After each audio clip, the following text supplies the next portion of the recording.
Hello, my name is William Lewis Hornbuckle Jr. Thank you for watching or listening to our show, Real Answers for Real Issues. Today, we're going to talk about walls.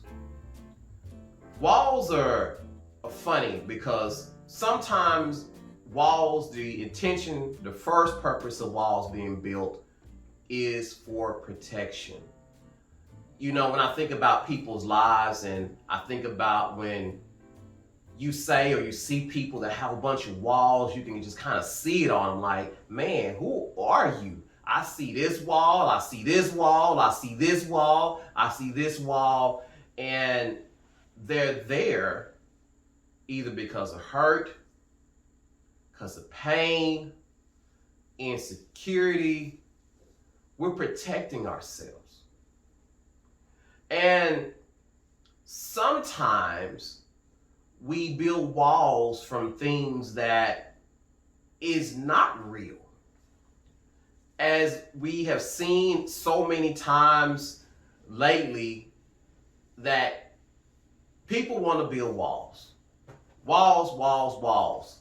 And even in our communities, if we go and we live in a lower economic community where all we see is maybe small little convenience stores, or we see poverty, or we see pawn shops, or we see things that is not necessarily designed for us to prosper and go forward, we may in our mind build a wall saying, this is all I can be. This is all I can do. If my mama lived in the projects, if my daddy, if we know where he is, if he's been struggling, I'm struggling, my cousins are struggling, everybody I see, everybody I know, we're not living any different. And in our minds, sometimes we can limit ourselves and build a wall on our potential, build a wall on our future, build a wall around our life. And there is so many different walls that we have. From hurt, from pain, from depression, from people, from possibilities of moving forward. We have surrounded ourselves. And we have sometimes kept ourselves captive. And we're now living in a self-made prison. The thing that we were building to protect ourselves is sometimes imprisoning us from opportunities, from success, from relationships, from moving forward in life. And I am trying to wake some people up who may be living in a self-made prison. If your family hasn't succeeded, if your mama hasn't succeeded, grandma, if the neighborhood you live in is not good, you don't see that potential to have what they call the abundant life, what Dr. King said, the dream, having your own home, your own business, being self-sufficient. If you can't even see that or accept that, then maybe you have contained yourself in some type of wall, in some type of prison, and you're living in that thing day to day. So many times we as African Americans, as a different people, and I'm not just trying to pick that out, but sometimes we create our own prisons. Sometimes we create our own walls, and our actions may actually lead us to real prison. And it's a pattern, and it's a vicious cycle. So I want to talk about the issue. The real issue is the walls. And if you know anything about this show, it's called Real Answers for Real Issues. And people are living bound. People are living below their opportunities. And I'm here to tell you there is a real answer to get out, to explore different things, to further yourself, to further your life, to move forward in your life, your purpose, and to tear down the walls. And the good news, I'm here to tell you the good news about walls. They are not permanent. They can come down.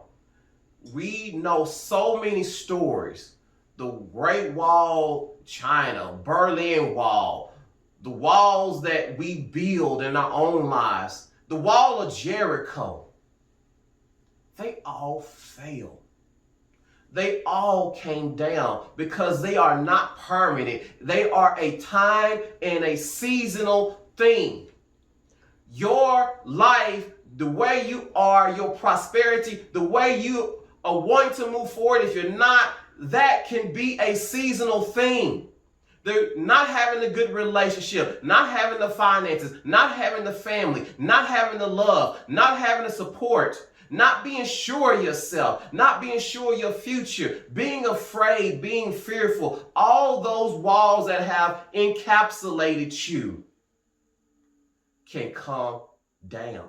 So you ask me, William, how do they come down? What is going to knock down this in my life? I'm listening. I kind of hear you. I'm kind of not sure. I'm kind of skeptical. What can bring down a wall in my life? Well, I told you, this is real answers for real issues. And I'm holding something in my hand. And this is a Bible. And what I am going to tell you, if you were to read something out of this, if you were to start hearing things out of this book, you may have never read it. You may have one on your coffee table. You may have one in a drawer. If you have a cell phone, I know you have one online because you just go to Bible Gateway and the Bible will pop up. But if you start doing some of these, oh my gosh, these old things, these old practices, why would I read the Bible? How can the Bible make me free? Well, the truth is, it comes from a different source. Sometimes we may think, okay, this is just a book. But where did it come from? Maybe that's the question we should ask. Who really inspired people to write this book? It's been around for a long time. Why is it still popular? Why has it not been banned? Or it's been tried to be banned. What is the deal with this? Well, the deal with this book is that it came from inspiration of God Himself. And He knew that people would fall short. He knew that people would be confused. He knew that people wouldn't know which way to go. They wouldn't know what to believe. You hear one thing on the news, you hear something else, and they wouldn't know how to build their life. And they can sometimes get misguided, sometimes get encapsulated by different things. But God says, let me give people enough instructions.